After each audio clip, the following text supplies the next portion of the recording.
বলিউড বাদশা শাহরুখ খানের বাংলো মান্নাত মুম্বাইয়ে ঘুরতে যাওয়া পর্যটকদের অন্যতম আকর্ষণে পরিণত হয়েছে।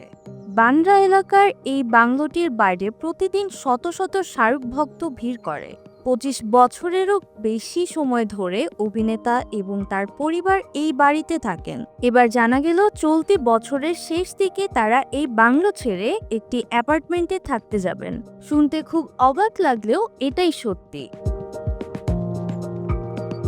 জানা গেছে তাদের বাংলোটিতে বেশ কিছু সংস্কারের কাজ হবে, আর তাই খান পরিবারকে কিছুদিনের জন্য অন্য জায়গায় থাকতে হবে। একটি সূত্রের বরাদে এসটি জেনেছে যে মান্নাত বেশ কিছুটা বড় করা হবে, আরও বেশ কয়েকটি ফ্লোর যোগ হবে। তার জন্য শাহরুখকে আদালত থেকে অনুমতিও নিতে হয়েছিল। ইতোমধ্যেই কিছুটা কাজ শুরু হয়ে গেছে, কিন্তু এরপর আরো ভারী কাজ হওয়ার কারণে পরিবারের সবাইকে নিয়ে শাহরুখের পক্ষে সেখানে থাকা সম্ভব হবে না। তাই তারা সেই সময়টুকুর জন্য অন্য জায়গায় থাকবেন।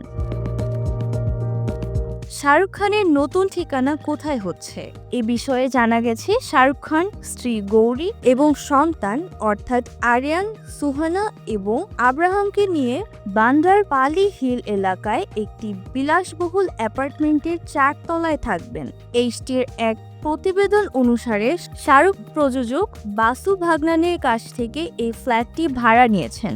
শাহরুখের রেড চিলিজ অ্যাপার্টমেন্টের বাসু ভাগনানির ছেলে জ্যাকি ভাগনানি এবং তার মেয়ে দীপশিখা দেশমুখের সঙ্গে একটি চুক্তিতে আবদ্ধ।